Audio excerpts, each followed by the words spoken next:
Halo, selamat pagi semuanya. Apa kabar? Luar biasa karena kita punya Tuhan yang luar biasa. Amin.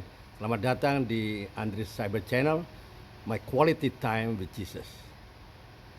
Bagi yang ingin mendukung channel YouTube saya bisa boleh klik subscribe, bunyikan lonceng ya. Klik subscribe, comment, like, and share agar banyak orang bisa diberkati, boleh di-share ke komunitas yang lain, ke grup-grup yang lain, ke teman-teman yang lain agar semua bisa diberkati. Alright, saya mau sharing mengenai uh, after the dream is achieved, then what should we do? Ya, after the dream achieved, ya, after the dream is achieved, then what should we do? Setelah impian diraih, lalu apa yang harus kita lakukan? Ya, waktu itu saya pernah membaca di buku ya, yang berjudul apa? Satu Hari Bersamamu. Di situ disebutkan intinya cerita itu tentang seorang orang Amerika ya, warga negara Amerika bernama Mitch Albom. Mitch Albom ya. Dia menceritakan tentang kisah hidup mengenai Charlie Benetto, ya, sahabatnya. Charlie Benetto ini mengalami kecelakaan yang cukup parah dan rohnya, ya, rasa-rasanya dia merasakan dia memasuki dunia antara hidup dan mati, di mana ia seolah-olah bertemu dengan arwah ibunya. Kecelakaan itu sendiri terjadi saat Charlie ya hendak bunuh diri sebetulnya. Hendak bunuh diri, tapi sebelum bunuh diri dia sudah mengalami kecelakaan. Nah, pernikahannya itu gagal.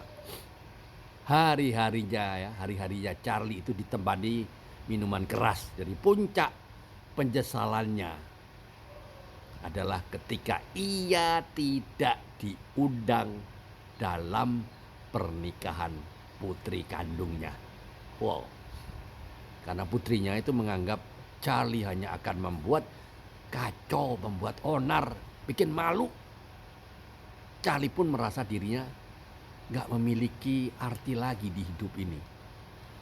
Padahal Charlie dulu terkenal dan seolah sudah berhasil mendapatkan segala yang orang inginkan ya. Ia adalah salah satu pemain baseball Amerika yang terkenal, yang pernah bertanding dalam event bergengsi di World Series ya, World Series, jadi seri-seri dunia. Jadi bagi warga Amerika bisa bertanding di situ merupakan impian yang betul-betul tidak semua orang bisa. Impian yang menjadi kenyataan, tapi Charlie merasa bahwa itu sama sekali tidak menyelamatkannya. Penyesalannya begitu dalam dan apa yang membuatnya dikenal di masa lalu kini sirna, hilang. Ia tertolak, habis dia. Sama ya seperti Daud, pada awalnya juga seakan mendapatkan semua impiannya.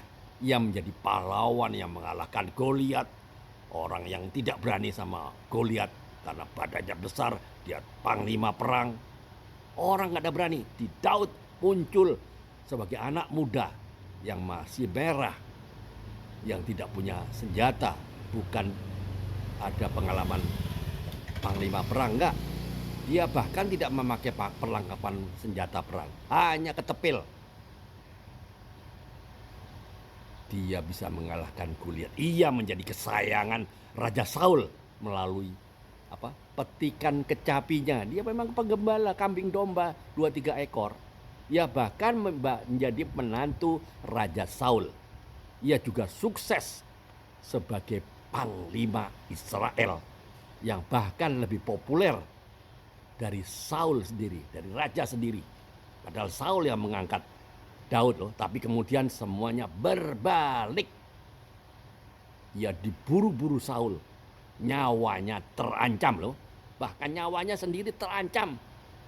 Ia terlunta-lunta bahkan melakukan segala cara agar ia selamat daripada dibunuh oleh Saul. Bedanya Daud tetap tenang karena ia hanya berharap pada Tuhan.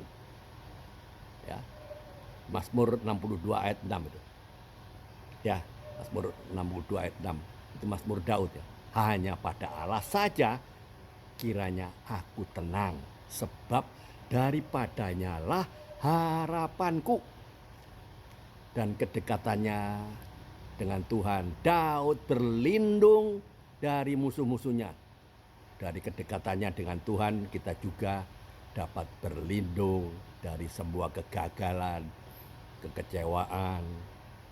Kita juga sadar ya, kita juga harus sadar bahwa segala impian dan harapan besar kita tidak akan ya, harapan besar itu tidak akan pernah menyelamatkan kita.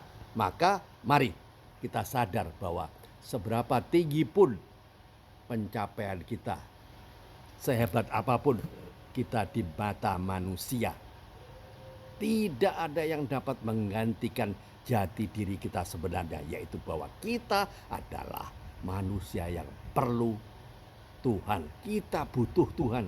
Kita perlu anugerah dan kasih-Nya terus menerus. Ingat itu. Halo, dengar baik-baik ya. Kita harus terus mengandalkan Tuhan. Karena apa? Di tahun 2024 ini memang tidak semakin mudah dan bahkan akan sangat keras. Tapi Yesus siap buat apa saja untuk saudara dan saya masuk dalam kerajaannya. Itu. Kita cukup mendekatkan pada Tuhan, juga relasimu dengan Tuhan dijaga setiap saat. Andalkan Tuhan dengan hidup dalam tuntunan Roh Kudus, maka kuasa-Nya akan memampukan kita untuk melewati semuanya dengan kemenangan, lepas kemenangan. Engkau semua berharga karena darah Yesus telah tertumpah dalam hidup kita. Meskipun engkau dulu pernah jatuh, tapi engkau begitu berharga dan engkau adalah biji mata Tuhan. Yesus tetap memanggilmu dan berkata, mari engkau yang letih lesu dan berbeban berat, aku akan berikan kelegaan. Matius 11 ayat 28. Ada wanita yang tertangkap basah ya. Alkitab ya, ada wanita berzina yang tertangkap basah. Yesus tidak bilang, aku pecut kamu, aku cambuk kamu, aku hajar kamu supaya kamu kapok. Enggak loh, enggak.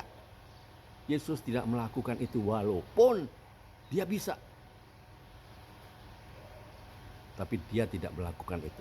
Saya bangga, Tuhan saya adalah Tuhan yang seimbang. Dan dia tegur dosa. Dia panggil orang berdosa. Dia hukum dosa dan dia bahkan menganugerahkan pengampunan buat setiap mereka yang bertobat. Halo, perhatikan saya. Ingat, Yesus siap buat apa saja supaya Anda semua bisa masuk dalam kerajaan-Nya. Pastikan Anda semua ada di barisan Yesus Kristus. Karena di dunia ini hanya ada dua, barisan Kristus dan barisan antikristus. Walaupun peperangan rohani 2028 akan sangat keras, namun bersama Tuhan, bersama Tuhan Yesus, kita akan lakukan perkara-perkara besar. Amin. Tuhan Yesus mencintai Indonesia. Tuhan Yesus memberkati Indonesia. Tuhan Yesus selalu memproteksi Tuhan Indonesia, karena Indonesia ada di mata Tuhan. Ada penuaian raya dan kita adalah anak-anaknya yang siap diutus untuk ke bangsa-bangsa, suku-suku, Save the loss at any cost. Selamatkan yang terhilang berapapun harganya. Amin. Tuhan Yesus memberkati.